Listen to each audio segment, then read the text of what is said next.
Good morning, guys. Today we are going to blend and segment some words. So I'm going to say the sound in a word and blend them. Then you say the word. P. Mop. Good. Now let's do some more. Hot. Hot. Op. Shop. Wet. Wet. Pack. Wish. Wish. Ship. Ship. Very good. All right. The next thing we're going to do is go over some of our words to know for this week. The first word we have is new. N-E-W, new. Goes, G-O-E-S, goes. Grow, G-R-O-W, grow. The next sight word is fall, F-A-L-L, fall. Yellow, Y-E-L-L-O-W.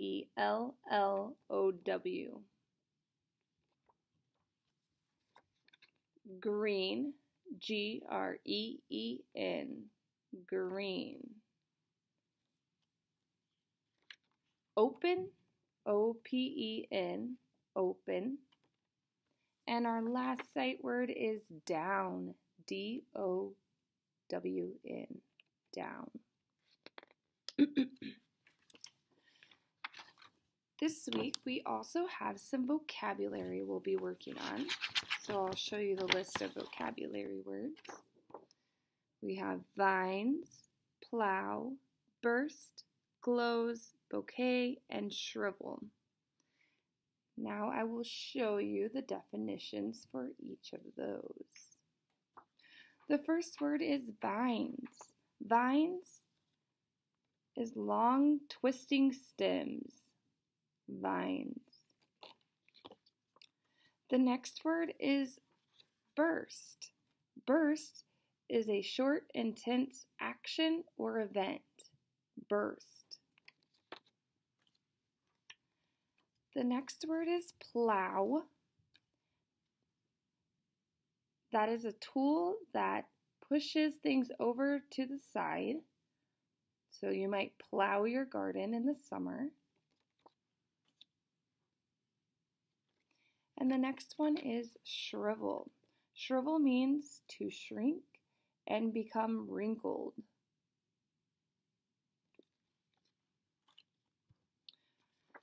Bouquet. Bouquet is a group of picked or cut flowers. Bouquet. And the last vocabulary word this week is glows. That means shows bright, warm, healthy color. So today I'm going to read The Prickly Pride of Texas, and in this story there are, you might hear those vocabulary words. So listen carefully for them. Have you heard the legend of the prickly pear cactus? Long ago in Mexico, a group of people called the Aztecs wanted to build a great city. They searched for the right spot for hundreds of years. Finally, a signal told them where to build. It was an eagle, with a snake in its mouth, standing on a prickly pear cactus. The signal told the Aztecs that they had found the correct location. They built the city right there and called it Tenochtitlan, or the place of the prickly pear cactus. Today, that city is the capital of Mexico. It is no wonder that the Aztecs wanted to live in a place where they could find the prickly pear cactus. People have used this plant for food, medicine, hair conditioner, and more for a very long time.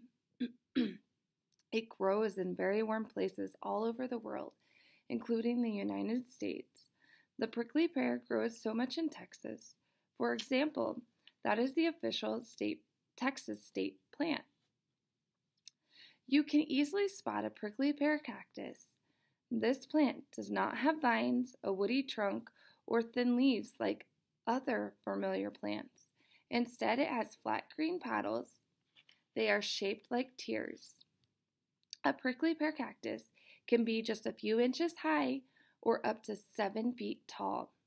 You would need a plow to knock down a large prickly pear cactus. Whether large or small, this plant usually produces beautiful flowers.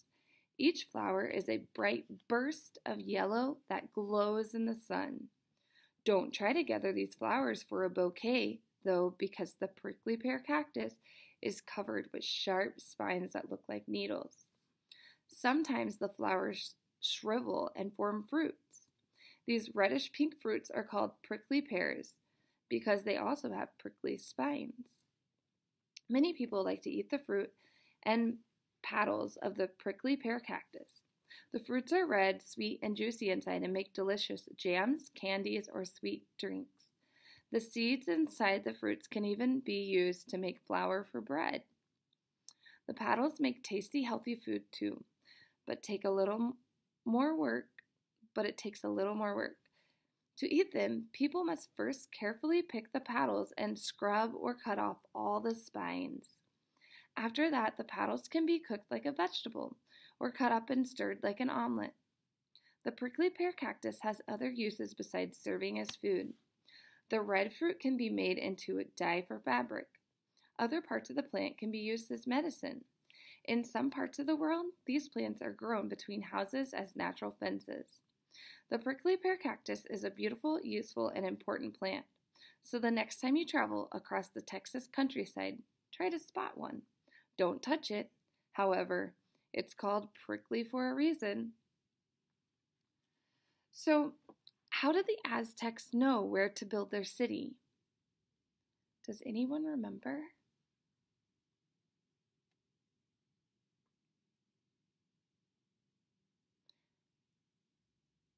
Very good. The Aztecs saw an eagle with a snake in its mouth on a prickly pear cactus, and they knew that was the right place. What is this selection mostly about? What is the story mostly about? What's the main idea? Yeah, it's the prickly pear cactus. And the last question is, what can the prickly pear cactus be used for? What did it say in there?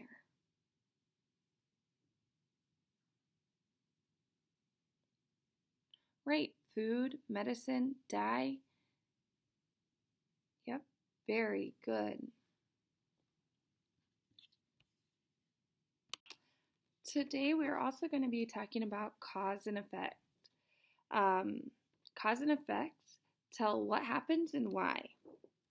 So, cause is the reason that something happens. And the effect is something that happens because of the cause. So, in this example, the cause might be rain, and the effect was that the girl got wet or that she had to use her boots. Okay, so cause and effect. It says cause and effect. Sometimes one event can cause another event to happen. The cause happens first. It makes something else happen. The effect is what happens next. So as you read your selections this week, be thinking about what is the cause and what is the effect.